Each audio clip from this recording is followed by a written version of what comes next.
You ready? Welcome to Deep Dive, where we talk about this past sermon. And this week's sermon was titled, Was the Tomb Really Empty? Coming from John chapter 20, verses 1 through 10. This was a really good one. So I definitely encourage you to pause the video and go listen to it if you haven't, because there was a lot of good stuff in there, and we're not gonna go over everything because there's some big pieces I want to hit on for practicality purposes. But I'm gonna read the text and we're gonna hop in. Now, on the first day of the week, Mary Magdalene went to the tomb early, while it was still dark, and saw that the stone had been taken away from the tomb. Then she ran and came to Simon Peter and to the other disciple whom Jesus loved, and said to them, They have taken away the Lord out of the tomb, and we do not know where they have laid him. Peter therefore went out and the other disciple and were going to the tomb. So they both ran together, and the other disciple outran Peter and came to the tomb first. And he, stooping down and looking in, saw the linen cloths lying there, yet he did not go in. Then Simon Peter came, following him, and went into the tomb, and he saw the linen cloth lying there, and the handkerchief that had been around his head, not lying with the linen clothes, but folded together in a place by itself. Then the other disciple who came to the tomb first went in also, and he saw and believed. For as yet they did not know the scripture that he must rise again from the dead. Then the disciples went away again to their own homes. Man, the first piece I always like to point out, and you hit on it too, is just how you can really see the humanity, even in the scriptures, of the people that God used to write this. Because the fact that one, John says the disciple whom he loved, and then he tells that he outran him. You know, that's just stuff you want people to know. Like, if I beat him there, I want people to know I beat him there, and I want people to know I'm loved. So I think that piece is just always good when you see stuff like that, because it humanizes the people in the Bible to let us know that we too can be used by God. But then that's kind of a silly thing. But the more important thing, and what the main talk is going to be about, is it's interesting. And you were talking about going all in. That was the main thing that I really liked about the message. And so you first see Mary. She runs, sees the stones gone, and then just runs.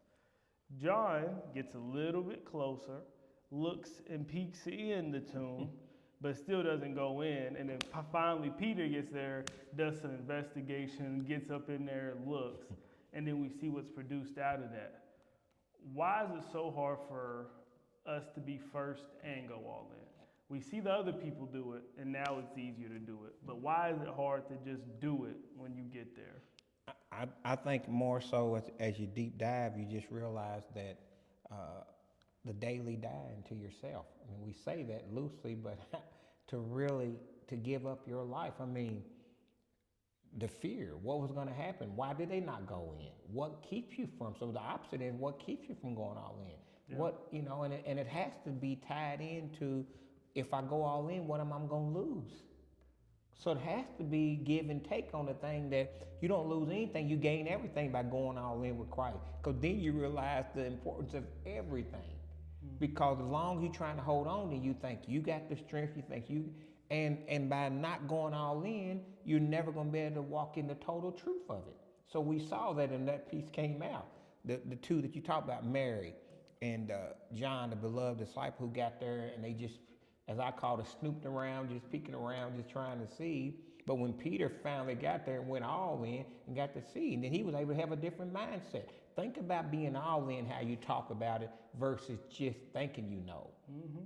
And so we talked about in that text about knowing and believing when they come together. That's a beautiful piece. Some know, but can you believe without knowing? Yes, we've seen that. But boy, to know and believe, look how powerful you become. Right. Because it said then when John went in, he went in, and it said he saw it, and so once he saw, which means the knowledge of it, and believed. And it was interesting because you're like, This is his beloved. What was he listening to all those years? That was the one that was that was Jesus' closest friend. Yep. Yep. It was interesting. Me and Mama was talking about it the other day. Well, and it brought it back up when you was talking about really knowing stuff. People that just have an outside knowledge of things think they know everything. You get a little glimpse and you think you're an expert. You immediately know, you think you know it all. Yes. But once you actually get in there, you really quickly realize, I don't know nothing. I don't know nothing.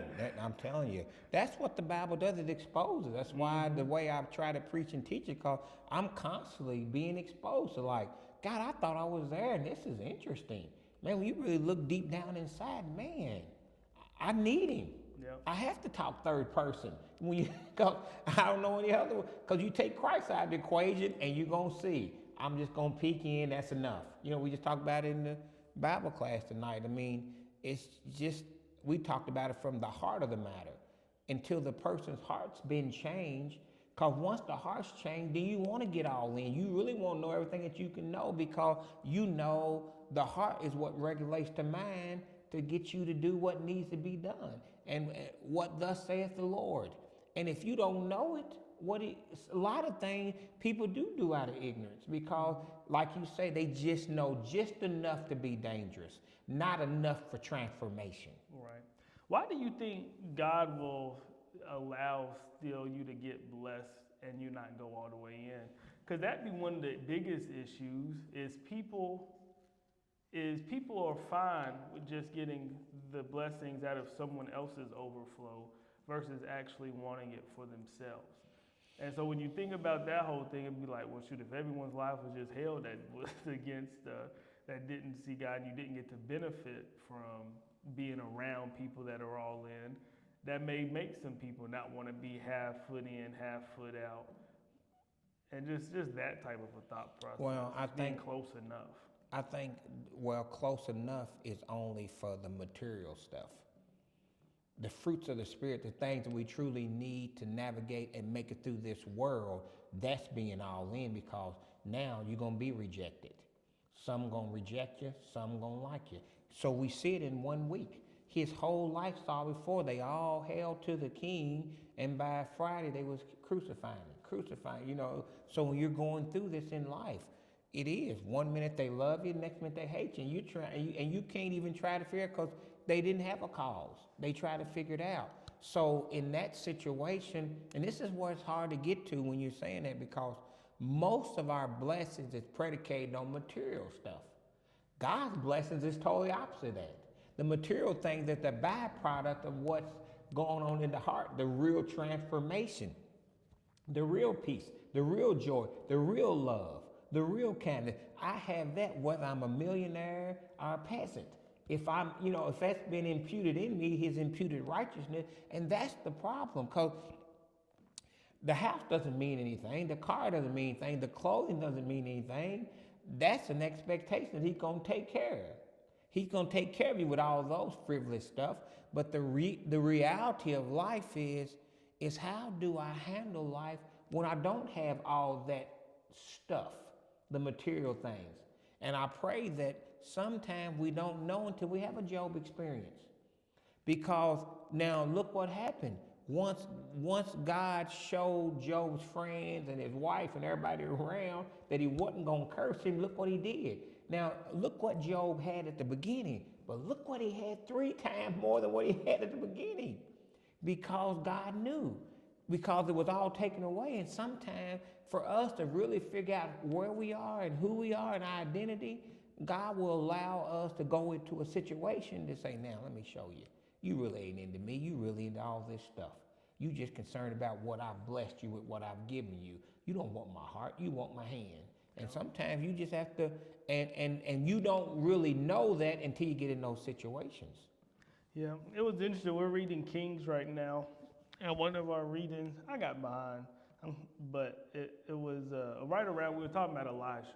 So I can't remember exactly because I was listening to a lot catching up. But sometime right after that, I read the story of when Elijah went up and Elijah came. So just some of that story background. When Elijah came to get Elisha, he burned his livelihood and follows Elijah. Some other stuff happens. Well, now Elijah's about to go be took by God. And this is very, very interesting to me that there's three different groups of prophets. And they all say, your teacher's fitting to leave. And Elijah keeps responding, be quiet, I know that. And he just keeps following.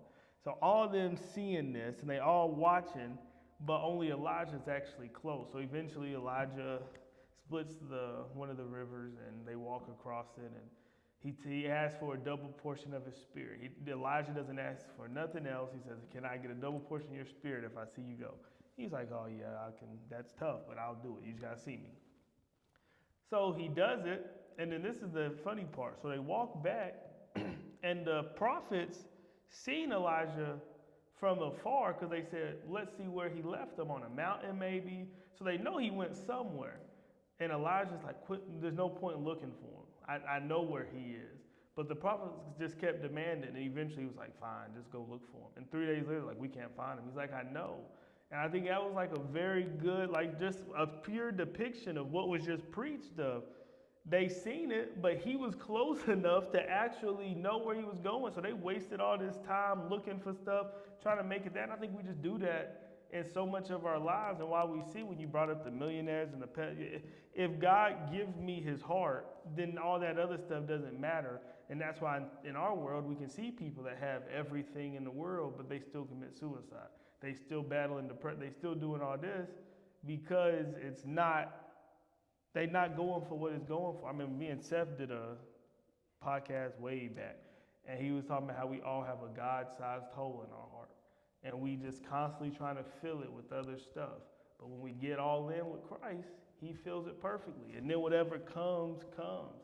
But I'm whole regardless of all the outside stuff. And I just think that's what going all in does. It fixes you, it gets you whole, so that you can sustain whatever the world throws at you. Well, you hit it. I think that is the key piece. And sometimes, unfortunately, we don't think we have it until we get in that situation. No one thought how Job was going to respond, except God told him to go, have you considered my servant Job? And even he said, oh yeah, let me take all this. So look what he was doing. Let me test him with all this. So go on and do it. You can't have his soul. So I'm thankful that the enemy can come, but God said, you can't have his soul. Because we've all been tested. We've all had our mental. We've all been depressed. We've all been through some things, but we've been able to bounce back because he that is in me is trying to heat us in the world. So when not just quoting that, but to truly live that and to know that we're all going to be put in a position to see. And every time I tell folk, every one of us is going to go through those experiences to see. So that's why all 12, is it I? So they wouldn't have asked if it I. Because somewhere along the journey, they was not believing, not truly understanding, all the different things that was going on. And that's tough sometimes because we really think we're somewhere that we're not. And that's just hard to overcome at times because I keep saying that sound like a broken record, but that's what it boils down to. Yep. Being real with ourselves is the biggest thing that keeps us from truly being who God's called us to be. So that's all I had. You got any last thought that you wanted to bring up? I just thought that was interesting, and it was interesting how it was left up on that screen for that while, but to figure out how all that happened and what they were saying and getting there and going through all that, and then the times, the stuff that all of them was going through, that was some dark times that quick. From faithfulness to hope. That's what Easter brings, renewal, revival, all the stuff we talk about, man. And then to, wow, the darkest time ever known to man through that stretch.